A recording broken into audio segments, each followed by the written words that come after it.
side yards coming back at you again. On the last video, we broke the tire down using nothing more than a high lift jack and a pickup truck. Now we got to get it off of there. So for that, you need a couple of tools.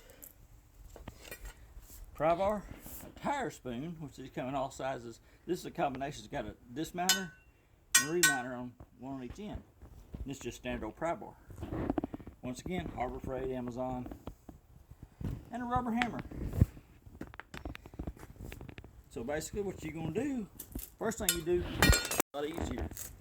You can use anything. Soap and water is best, but I got a bunch of this old soap that went bad. So I'm just going through it. Then you take this end, this mount end. You see there's a little nubbin on it there. You stick that down in there, and you'll feel it go in. You want to step on the other side then and get it down that groove. And once you do, then you can just flip that over like that. Now, if you had two spoons, which works too, might be better. I use a spoon and a pry bar. You start working your way around the tire. As you can see, it's trying to come off. Now, this is on the front side only. The back side is different. If you look, you see the weather cracking that tire. That thing's so old. Coming right off. Soap is your friend. You can't put too much in.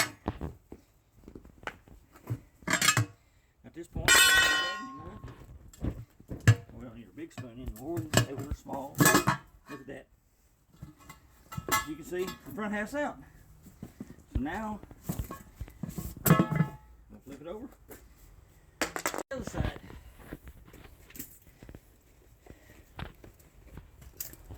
Once again, soap. You want to get between the bead and the wheel, basically. I guess. Doesn't hurt anything. And everywhere else. But you want to make sure it goes on all the way around. I'm gonna see now this is where it gets a little different. I'm going to use one spoon. And a rubber hammer. Now 15s are very easy to do, so I'll demonstrate on this one. The stiffer the sidewall, the harder it is to do. Okay, we're going to take the same end here again. Slide it in here where it notches the inside of the wheel, and then it comes out like that. Then you bend it over, basically like that. Now I'm going to get lucky. This is now you're going to have a hammer. Normally you take a hammer, bump it there, and bump it there. Hammer, we're going to do it anyway. So now we get the hammer on the tire. You start bumping it on each side of that rubber hammer.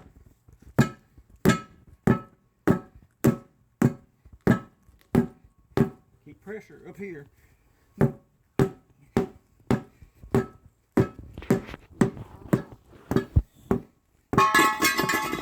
it is. That one's off.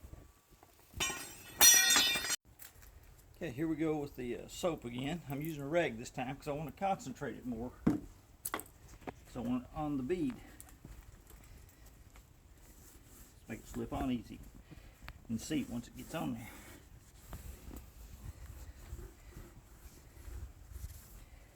Okay, you notice there's dots on the tire.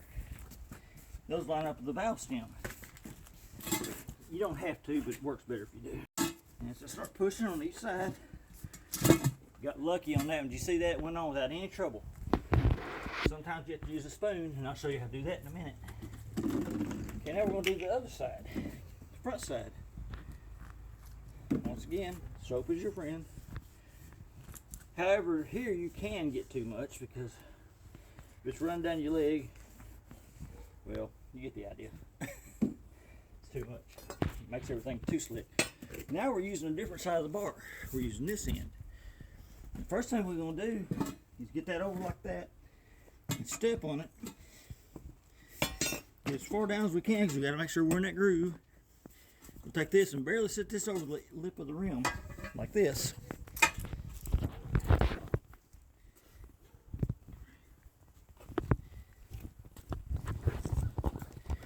And as we go, it pops it in.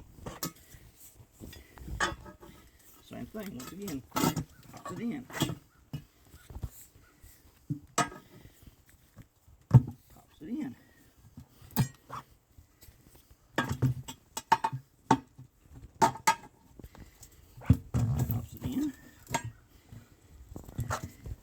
get off of it.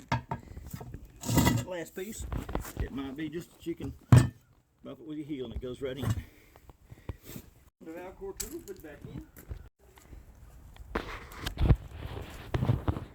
Now this is a wide rim, so I don't know how easy it's going to seat. We'll get that screwed back in. You saw the tool again. We're going to kind of pick it up here. And there's still soap all over it. We're going to bounce it a few times.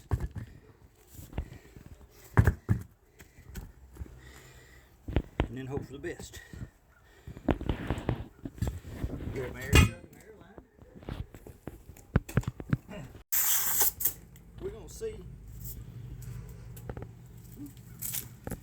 Any probably didn't. But if you'll notice, my valve core is lined up pretty close to my red dot there. It's leaking around the bead. Wide wheel once again. Let's see if we can stand up and make it work. Oh, there it goes. Now we're waiting for the pop. Here's one of the pops. Another pop, another pop.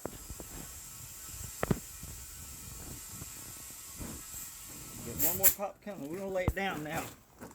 And that side there is going to pop where that yellow dot is here in just a minute.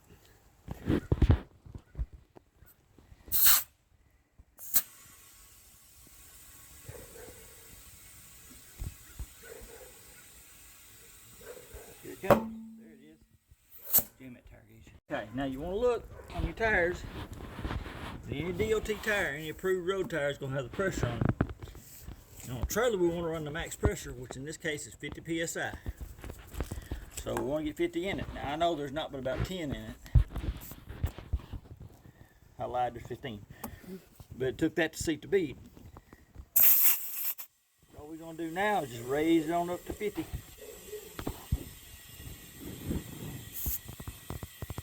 I think we may scrub the grass stains off the rim while we get it off here. It looks kind of ratty. Depending on your compressor, your airline, your air chuck, it's how long it takes to get 50, so you have to check it periodically. Got 35 probably. Now we're at 30. So we got 20 more to go.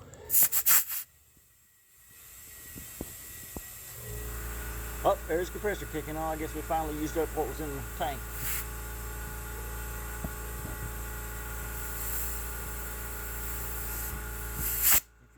At that tire, you can see the spot in the middle there where there's no tread left and there's tread on both sides of it.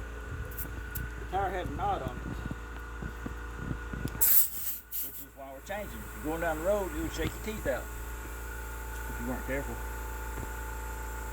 We're at 40 when I checked it just now. We're going to see if we can get to our 50 now. Should be pretty close.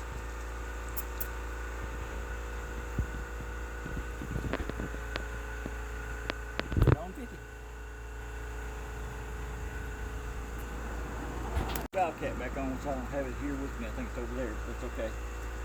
And guess what? Your tire's mounted ready to go. Now, if you were to be doing this on a car, which you can, number one, be careful of your rims, because that tool will mark up the rim. And number two, you probably need to get it balanced because it's going to vibrate going down the road probably. On a trailer, we don't really balance them. I don't really balance them. I see no need to. I ain't riding on the trailer. But anyway, that's how you change a tire by hand. Like I said, maybe for a little bit advanced for some folks and maybe too simple for others. I don't know. Whole point is, hopefully I help somebody along the way, and I enjoy doing it. Especially when it's not 110 degrees outside. It's nice, about 70 out here. Anyway, that's all for now. Y'all keep watching. More to come.